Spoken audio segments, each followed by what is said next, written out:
Como una última aportación del diagramita técnico de Maslon a esta cápsula de información en ese sentido, vamos a usar esta saliente que es el mismo cuadrito. Ahora vamos a poner, por ejemplo, aquí las flechitas que tenemos por allí. Estas flechitas vamos a poner las paralelas que están en forma horizontal hacia la derecha. Aquí está, hacia la derecha.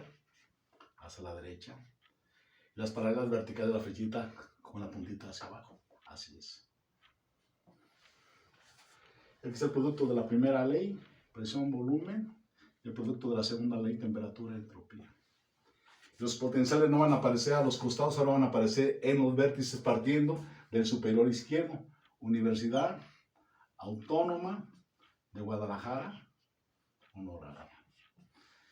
Y siguiendo la lógica de las flechitas, entonces esto va a ser igual a H, va a ser igual, aquí observen, a 1 más PB.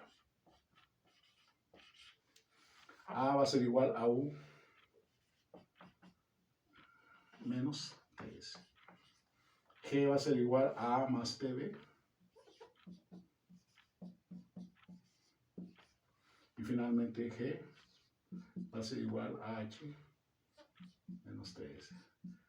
Esas relaciones son de mucha utilidad cuando tú empiezas a valorar las diferencias de potencial, o sea, la entalpía, la entropía, la energía libre de Helmholtz, la energía libre de Gibbs, a partir de una ecuación de estado.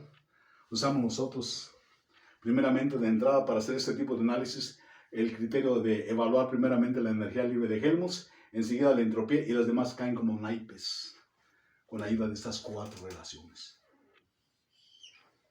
Poderosas también, uno de los fundamentos del cuadrito mágico de la termodinámica. Como ejercicio vamos a demostrar que para un gas ideal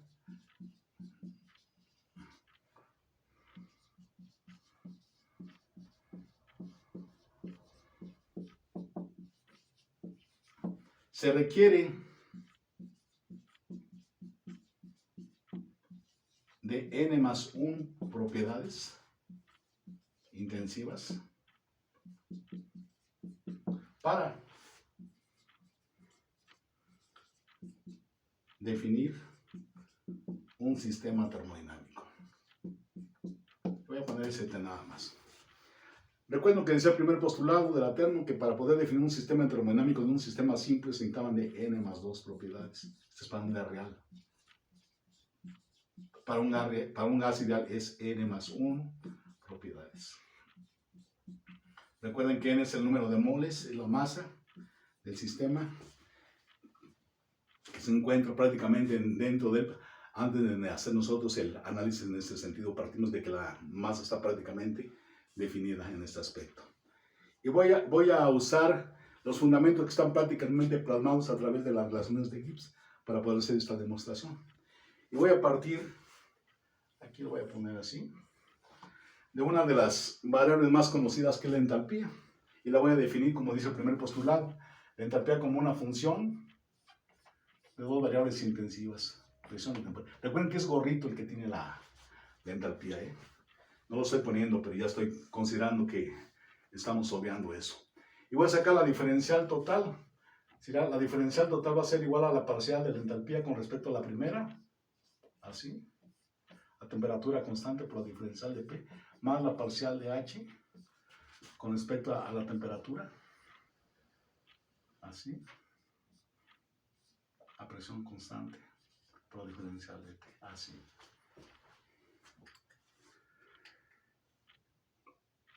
Si para un gas ideal se cumple esto, entonces tenemos que demostrar que la entalpía no depende de la presión ni de la temperatura, que esto debe ser prácticamente igual a 0, porque esta relación es archiconocida por nosotros. Eso es el CP. Este es el CP. La cantidad de energía que fluye, los cambios de entalpía por cambios de temperatura que fluyen a través de un sistema abierto es lo que conocemos hoy la capacidad calorífica. Entonces tenemos que demostrar que la dH/dP es 0, que no hay contribuciones de presión con respecto a la entalpía para un gas ideal.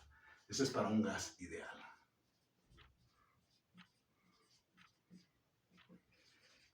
Y para demostrar esto voy a partir de la expresión 4 de Gibbs, de 4 tenemos nosotros que DH va a ser igual a B de P más TDS. Y voy a derivar con respecto a P, porque es lo que necesito de H en dP. Entonces, la parcial de H con respecto a P, así, va a ser igual a B de P, parcial de P con respecto a P, más T por la parcial de S con respecto a P. Así es. Este es así, se va esto, queda la parcial de H con respecto a P. Esto va a ser igual a B más T por la parcial de S con respecto a P. Pero los cambios de entropía no pueden ser medibles. ¿Por qué no pueden ser medibles? Porque no hay en el mundo ningún aparato que sea un entropiómetro que nos permita hacer eso. Entonces, en el diagramita, diagramita de Maas-Born, aparecen unas relaciones que le llamamos relaciones de Maxwell. Relaciones de Maxwell.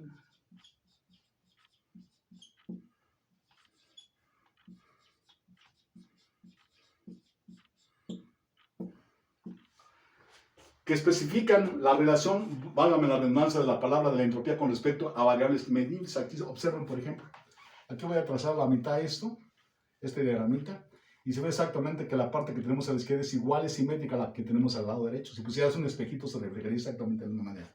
Parcial de S con respecto a B es igual a la parcial de P con respecto a T. Vuelvo a repetir, parcial de S con respecto a B es igual a la parcial de P con respecto a T. Entonces, parcial de S con respecto a B va a ser igual a la parcial de P con respecto a T.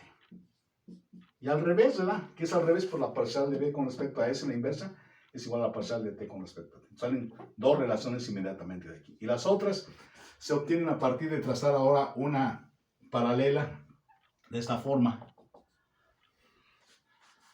horizontalmente. Y al hacer esto, observas que las flechitas están hacia arriba y hacia abajo no hay flechitas, entonces hay un cambio de signo. Entonces, la parcial de S con respecto a P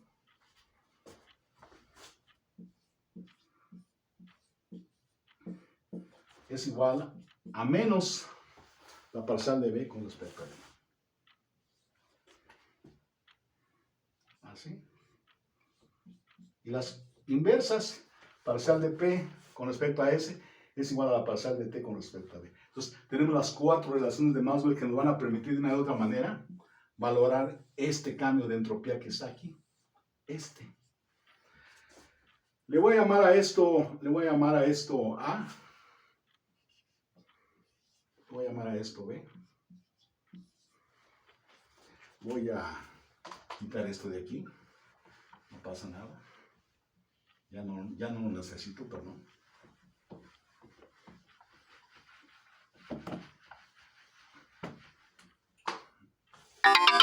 Y me queda entonces que la parcial de H con respecto a P, así se llama, parcial de H con respecto a P, esto va a ser igual a B más T por la parcial de S con respecto a P. La parcial de S con respecto a P, este es menos la parcial de B con respecto a T, así es. Para un gas ideal,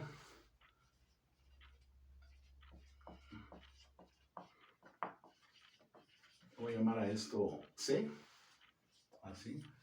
Para un gas ideal es PB gorrito es igual a RT, por lo que la B gorrito es igual a RT en P, por lo que la parcial de B con respecto a T es igual a R en P. Entonces, sustituyes esto en C y nos queda entonces que la parcial de H con respecto a P va a ser igual a B más T, que multiplica a menos la parcial de B con respecto a dT, que es menos RP, así. Y esta es parcial de H con respecto a P, va a ser igual a B menos RT por P, aquí está RT por P es igual a B. De esta forma queda demostrado que no hay contribución de la presión cuando tratamos nosotros de valorar un cambio de entalpía cuando se trata de un gas ideal. Y por lo cual queda demostrado que para un gas ideal